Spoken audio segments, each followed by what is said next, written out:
하나님의 은혜를 감사합니다. 부족한 종을 단위에 세우셨사오니 능력의 장중에 붙드시고 하나님 은혜의 말씀을 전하는 도구로만 사용하옵소서. 감사하옵고 주님의 이름으로 기도 올렸나이다. 아멘. 할렐루야. 네, 앞에 뒤에 분 사랑합니다. 축복합니다. 인사하시죠. 네, 감사합니다.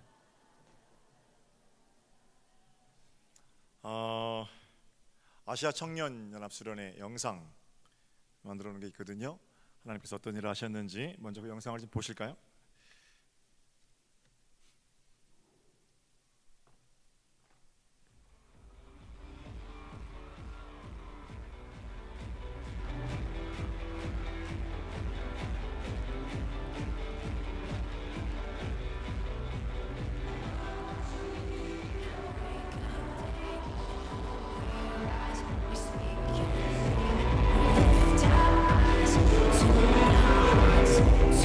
To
박수 올려드릴까요? 감사합니다.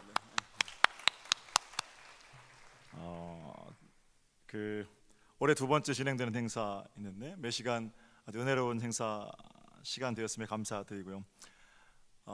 감동적인 설교 또 역동적인 찬양 보셨듯이 따뜻한 소그룹 참으로 복된 시간이었습니다. 특별히 감사한 것은 내년에는 이제 필리핀에서 3회 진행하기로 약속했고 날짜까지 다 잡았고요.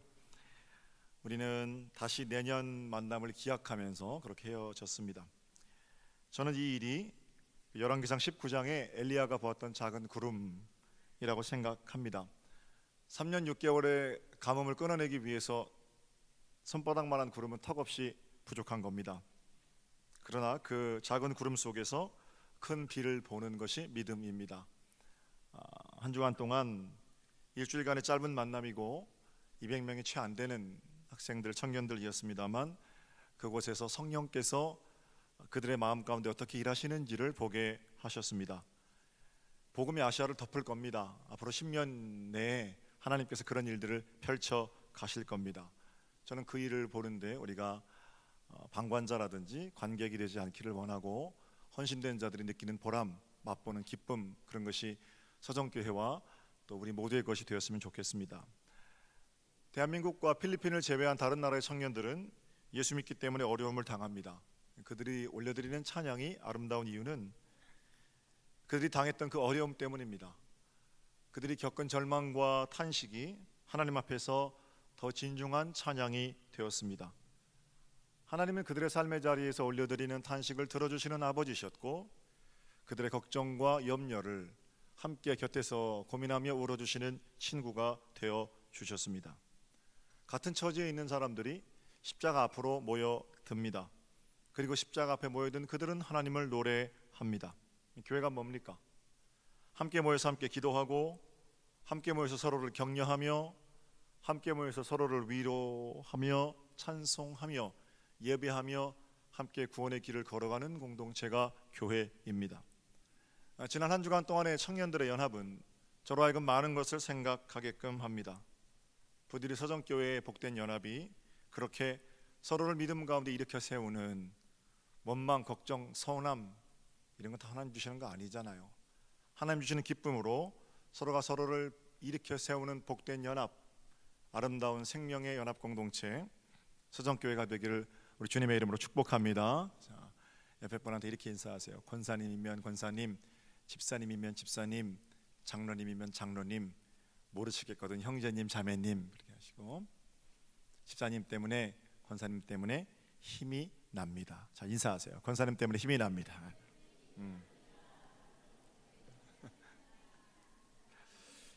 전도서 말씀의 한 곳을 읽었습니다.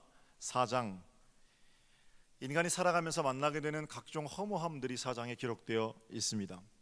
먼저 1절부터 3절까지는 인생살이에서 자신을 위로해 줄 사람이 없는 그 인생의 허무함을 노래하고요. 6절까지는 참 열심히는 사는데 쉼이 없는 인생의 고단함과 허무함을 노래합니다. 그리고 오늘이 세 번째 단락인데 7절에서 12절까지 전도자는 함께하는 사람이 없는 인생의 허무함, 친구 없는 인생의 외로움에 대해서 말씀하십니다.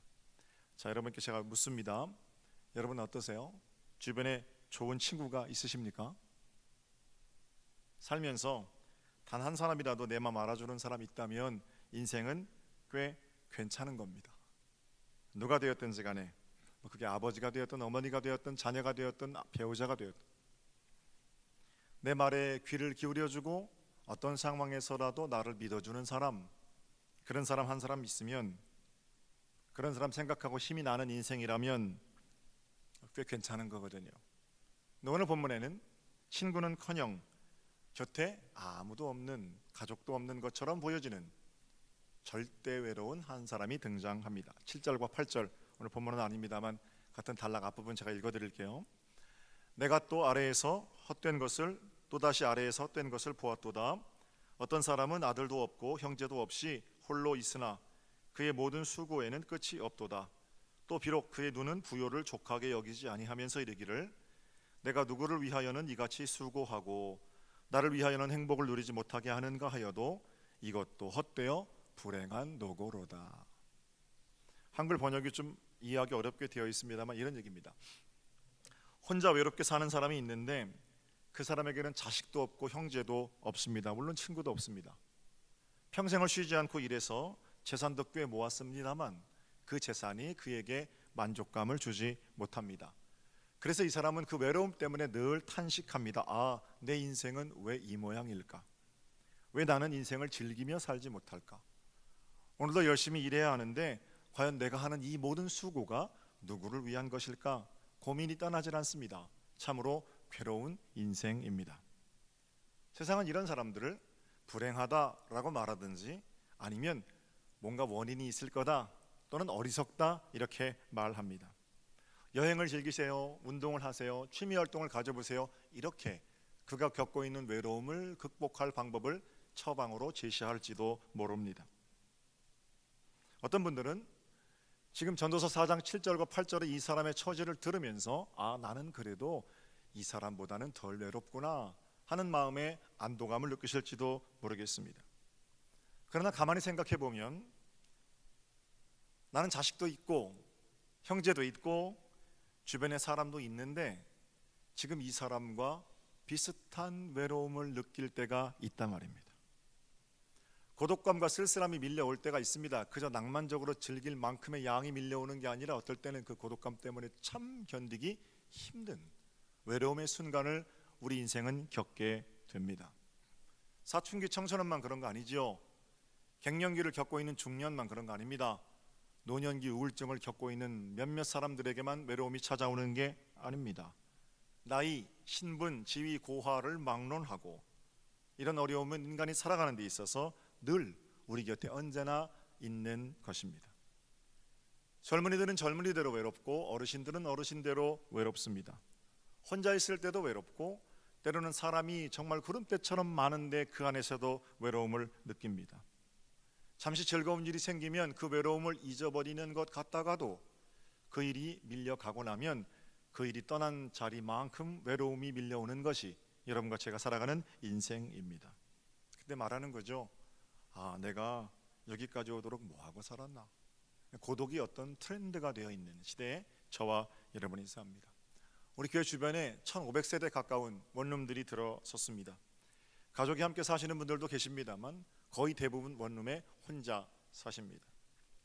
그래서인지 요즘은 혼자 먹는 밥, 술을 드시는 분들은 혼자 먹는 술, 혼자 자는 잠 이런 것들이 자연스러운 것이 됐습니다. 불과 10년 전까지만 해도 우리는 이 모습을 상상할 수 없었습니다.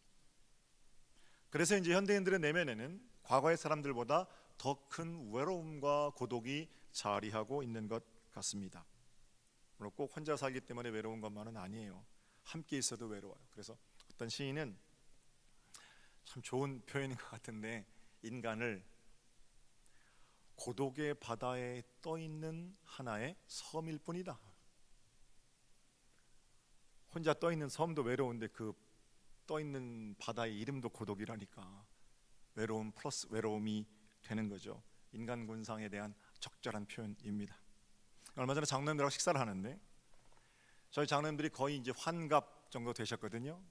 그 언저리 뭐 한두 살 많으시든지 한두 살 적으시든지 시무 장로님들이 그렇습니다. 올해 환갑이 되신 1958년생들이 61세 아니십니까? 한국 나이로. 인구 구성비로 보면 58년생들이 제일 많답니다. 그러니까 전후에 그렇게 아이를 많이 낳았기 때문에 58년생들이 전체 인구에서 차지하는 비율이 제일 많다라는 거죠. 기성세대 이렇게 말씀드릴 수 있을 겁니다. 얼마나 세월이 빠른지 58년생들이 벌써 은퇴를 하셨거나 은퇴를 종용받고 있거나 그런 시대에 살고 계시죠. 제가 옆에서 봬도 참 바쁘게 살아오신 분들이십니다. 위로는 부모님 살아계시면 모셔야 하고 살아계실 동안 부모님 모셨고 아래로는 자식들 다 공부시켜서 대학도 졸업시키고 장가도 보내고 시집도 보내고 또는 보내야 할 그런 시기를 사시는 분들이 바로 58년, 60년 그 언저리 생들이실 거예요. 공통점이 있습니다. 다 다르지만 공통점은 그렇게 열심히 살아오신 기성세대들이 외로움을 느낀다는 겁니다. 정작 자신을 돌아보니까 열심히는 살아왔는데, 그리고 바쁘게는 살아왔는데 한 60년쯤 살고 은퇴를 앞두고 또 은퇴를 하니까 허무함이 밀려오는 거예요. 내가 그동안 뭐 했나? 노후 준비라도 잘 해놓으신 분들은 그나마 그 고독감이 좀 덜할 텐데, 바쁘게 사느라고 그것도 안 돼 있는 분들은 힘들고 어려운 상황 속에서 인생이 허무한 거 아닌가 갑작스럽게 몰려드는. 어르신들은 어떻습니까? 한국전쟁 이후에 우리나라는 아프리카 어떤 나라보다 가장 못 사는 나라 아니었습니까? 세계 최빈국을 이만큼 잘 사는 나라를 만들기 위해서 몸 바친 분들이 지금 원로들 아니세요? 80원짜리 사시는 분들이시라면 자식들 다 키워놓고 은퇴하고 나서 난 참 행복하게 살 거다 이렇게 생각하고 예상했지만 아니라는 거예요. 열심히 일한 만큼 그 열심히 일을 내려놓은 그 자리에 어르신들도 허무함과 고독을 많이 느끼고 섭니다. 경로대학 내려가서 이제 어르신들 만나게 되면 점점 비슷해지세요. 하늘을 나는 새를 떨어뜨리는 권세를 자랑하시던 분들도 다 은퇴하고 내려놓고 나면 무엇인가 소일거리를 찾아야 하는 것이 우리 인생 아니겠어요? 젊은이들은 어떻습니까? 환경이 많이 나아졌지요. 그래서 어르신들 쉽게 이야기하시기를 젊은이들은 뭐 끈기가 없다, 젊은이들은 잘 견디질 못한다. 아니에요. 우리 젊은이들 다 나름대로 열심히 하면서 삽니다. 그만큼 치열해진 생존 경쟁 속에서 참 힘들고 어렵고 부지런히 삽니다. 학원 다녀야죠. 열심히 공부해 생존 경쟁 뚫고 대학 가야죠. 대학 가면 다 끝나는 건 줄 알았는데 거기 또 경쟁이 있죠. 취직하죠. 결혼하죠. 쉬운 일 절대로 아니죠. 대한민국 청년으로 살아간다는 것이 그저 사람이 먹거리와 편안한 잠자리만 공급되면 괜찮다, 이 정도 되면 우리는 천국이지만 그거 아니잖아요. 뭔가 의미를 찾는 청춘들의 구구절절한 외침들은 다 외롭다는 겁니다. 그만큼 살기가 힘들고 어렵다는 겁니다. 젊은이들도 외롭고 험함을 느끼는 시대입니다. 그러니까 남녀노소 빈부귀천을 막론하고 우리 가운데 어려움은 언제든 불쑥 튀어나와서 우리를 고독함 가운데로 밀어 넣는다는 겁니다. 그렇다면 여러분, 늘 있는 이 외로움을 어떻게 극복할 수 있겠습니까? 전도서 기자는 나름대로 해결책을 제시하는데 9절과 10절을 보겠습니다. 9절과 10절. 두 사람이 한 사람보다 나음은 그들이 수고함으로 좋은 상을 얻을 것임이라. 혹시 그들이 넘어지면 하나가 그 동물을 붙들어 일으키려니와. 홀로 있어 넘어지고 붙들어 일으킬 자가 없는 자는 화가 있을 거다. 전도서 기자의 해결책은 친구입니다. 나는 인류를 사랑합니다, 나는 모든 사람을 사랑합니다, 이런 말도 안 되는 거짓말 아니고, 나는 세상 모든 것들을 사랑하겠습니다, 그렇게 좋은 얘기하면서 인기인이 되는 것 아니라, 모두가 나를 좋아해주는 그런 경지에 올라서는 것 아니라, 단 한 사람이라도 나를 이해해주고 나를 붙들어 잡아 일으킬 사람이 있는 그런 상태만 되어도 우리는 외로움과 허물을 극복할 수 있단 말입니다. 그 친구 때문에 넘어지지 않는 겁니다. 넘어졌더라도 그 친구가 붙들어 일으켜 세우는 그 손 때문에 역시 강건할 수 있는 겁니다. 소년 다니엘은 믿음의 사람입니다. 바벨론 포로로 끌려갔을 때 신앙의 지조를 지키고 다니엘은 황제에게 절하지 않았습니다. 믿음이 참 큰 청년이죠. 너 사자굴에 집어넣을 거야, 불타는 풀무불에 집어넣을 거야, 아무리 위협하고 그게 현행법이라고 왕의 도장을 찍어도 다니엘의 믿음을 그게 꺾을 수는 없었습니다. 그런데 다니엘의 믿음이 위대했던 것만큼 다니엘이 그 신앙의 지조를 지킬 수 있는 또 다른 이유가 있습니다. 바로 그건 다니엘의 친구들입니다.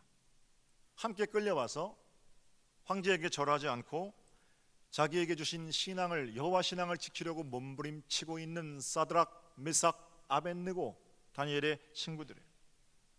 그들이 있었기 때문에 유혹과 핍박 속에서 서로 믿어주고 격려해주고 다니엘은 끝까지 믿음을 지킬 수 있었던 겁니다. 그들은 서로에게 죄악으로 끌고 가는 손이 아니라 믿음을 지키는 든든한 버팀목으로 그 자리에 자리하고 있었던 거죠. 여러분은 어떠십니까? 여러분이 다니엘이라면 사드락, 메삭, 아벳느고 같은 그런 친구 있으십니까? 넘어지려고 할 때 붙들어주고, 아니 아예 넘어졌을 때 이렇게 세워주고 생사고락을 내가 같이 할 수 있겠다라는 그런 친구 있으십니까? 아무도 모르는 나의 괴로움을 털어놓아도 아무런 흠도 안 되는 그런 친구가 있으십니까? 만약에 머릿속에 제 이 질문을 받고 한두 명을 떠올릴 수 있으시다면 여러분은 행복하신 분들이십니다. 그러나 애석하게도 세월이 지나면 지날수록 이런 친구 한 사람 곁에 두기가 쉽지 않습니다. 여기서 한 가지 생각해 볼 것은, 좋은 친구 이렇게 말할 때 목사님 그럼요, 얘도 좋은 친구고 얘도 좋은 친구고 얼마나 내게 좋은 말들만 많이 해주는데요. 좋은 말들만 많이 해주고 내 편만 들어주는 친구가 좋은 친구 아닙니다. 때로는 쓴소리, 자기가 하고 싶은 일보다 해야 할 일을 권면하는 친구가 좋은 친구일 가능성이 더 많습니다. 이런 예를 들으면 좋아요. 결혼을 하면 정리해야 될 게 많잖아요.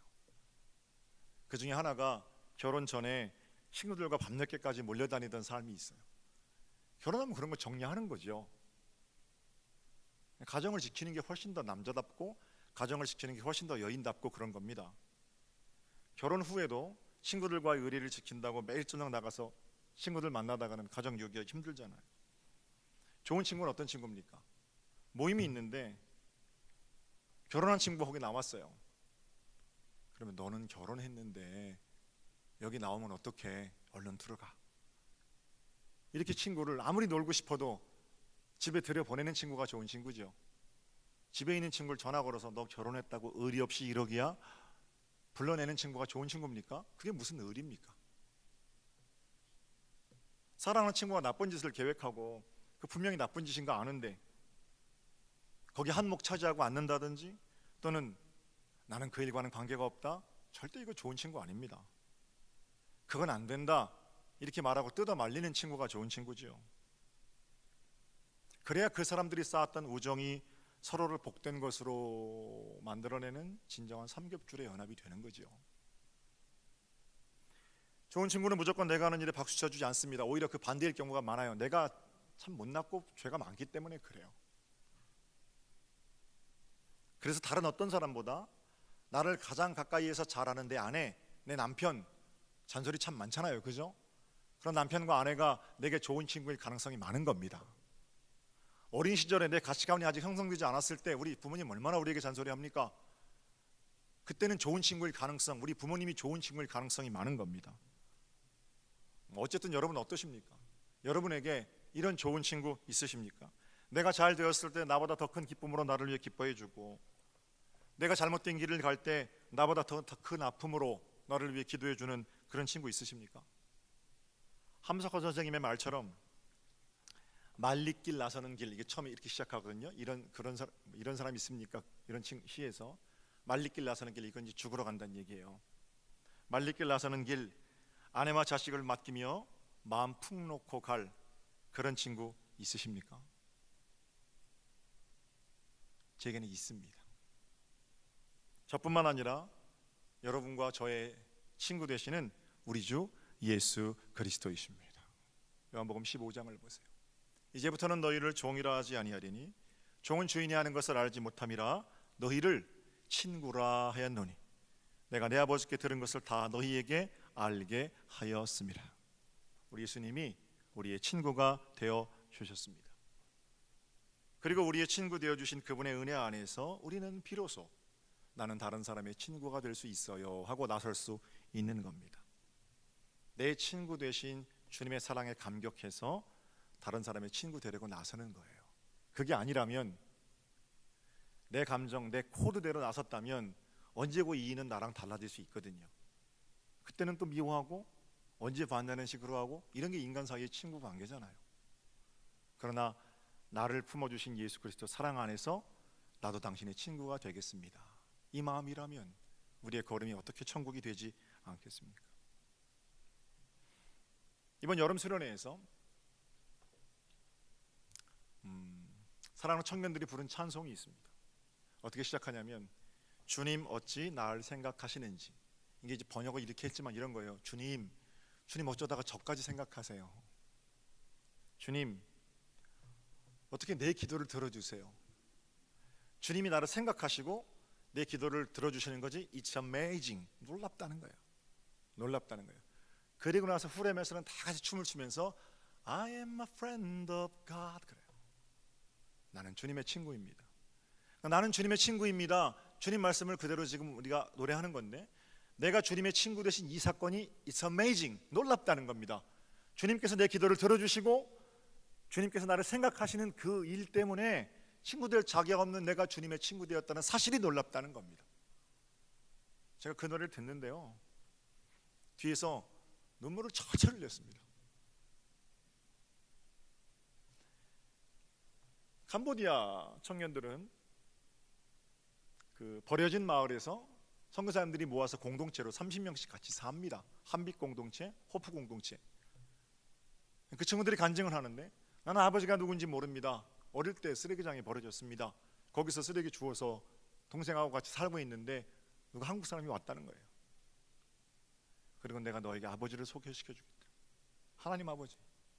그래서 공동체에 같이 살면서 하나님의 아버지가 되시고 예수가 친구 되시는 것을 경험한 아이들이, 주님, 쓰레기장에 버려진 나 같은 것을 생각하시는 주님이 참 귀하고요, 내가 이렇게 엎드릴 때 내 기도를 들으시는 주님이 귀합니다. It's amazing, 놀랍습니다. 그렇습니다. 당신은 나의 친구입니다. 춤을 추며 고백합니다. 네팔 친구들도 얼마나 가난해요. 베트남 아이들은 사회주의 속에서 예수 믿는다는 건 관리도 진급하지 못하는데 거기 모여서 매일 찬송하고 노래하고 그 모습이 얼마나 귀합니까? 한국 청년들은 다릅니까? 한국에서 청년으로 살아가기가 절대 쉬운 거 아닙니다, 여러분. 심장을 팔아서라도 취직하고 싶다는데 엄마 아빠에게 사랑은 받았잖아요. 근데 그 사랑 갚아보려고 마음이 얼마나 무거워요, 우리 아이들이. 주님, 내 이 고민을 아무도 모르는데 주님은 아시잖아요. 주님, 내 기도를 들어주시는 게 감사하고 끊임없이 배반하는 내게 또 찾아와서 친구가 되시니 얼마나 감사해요. 그래서 I am a friend of God, 내가 주님의 친구 되었음이 참 기쁩니다, 노래하는 거예요. 그렇죠. 내가 예수님이라면 나 같은 거 찾아오시겠습니까? 내가 나를 너무나 잘 아는데 친구가 어떤 자격이 있어야 친구 되는 거라면 내가 주님의 친구 될 자격이 있습니까? 그렇게 입으로는 주님을 잘 믿는 것처럼 얘기하면서도 돌아서는 삶의 자리에서는 주님 생각 별로 안 하잖아요. 똑같은 죄를 짓고 또 이 자리에 와 있잖아요. 그런데 주님께서 내게 찾아오셔서 네가 내 친구다, 이게 얼마나 감사합니까?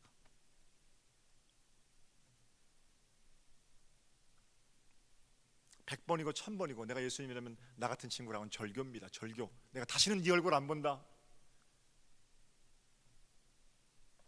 그러나 오늘도 내게 찾아와서 그래도 너는 내 친구다 라고 말씀하심으로 내게 저 주시는 겁니다. 그리고 한 가지 부탁을 하시는 거죠.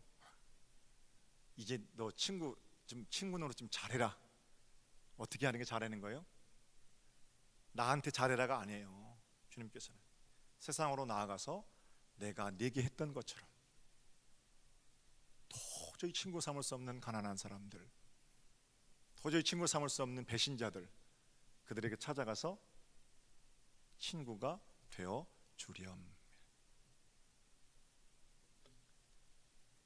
그래서 오늘도 생각하는 겁니다. 주님 안에서, 주님, 내가 주님이 아니었다면 그런 것들하고는 말도 안 섞었을 겁니다. 내가 주님이 아니었다면 그런 사람들하고는 상종도 안 했을 겁니다. 그러나 나는 오늘도 죄 많은 세상 가운데 나갑니다. 그렇게 죄인 되었던 나를 사랑하셔서 내 친구 되신 예수님 계시기 때문에 나도 한번 해보겠습니다. 그 마음이 예수님께서 우리에게 주시는 마음이에요. 나를 친구 삼아 주신 예수님 사랑 안에서 오늘도 그 사랑 가지고 세상 가운데로 나가서 복된 연합을 이루시는 여러분 되시기를 주님의 이름으로 축복합니다. 잘해도 혼자 하면 넘어지고요, 못할 때 혼자 하면 더 말할 것 없겠죠. 그러나 두 사람이면 맞설 수 있나니, 우리 주님 분명히 말씀하십니다. 이번 한 주간 가장 가까운 사람으로부터 예수, 친구 되신 예수님을 기억하면서 복된 친구, 우리와 세상을 연결시키는 생명의 다리로 은혜 안에 승리하시는 여러분 되시기를 다시 한번 주님의 이름으로 축복합니다. 자, 기도드리겠습니다. 주님, 친구 되어 주심에 참으로 감사드리옵나이다. 우리 또한 세상에 나아가 세상과 하나님을 잇는 복된 다리로 살게 하옵소서. 감사하옵고 주님의 이름으로 기도 올렸나이다. 아멘.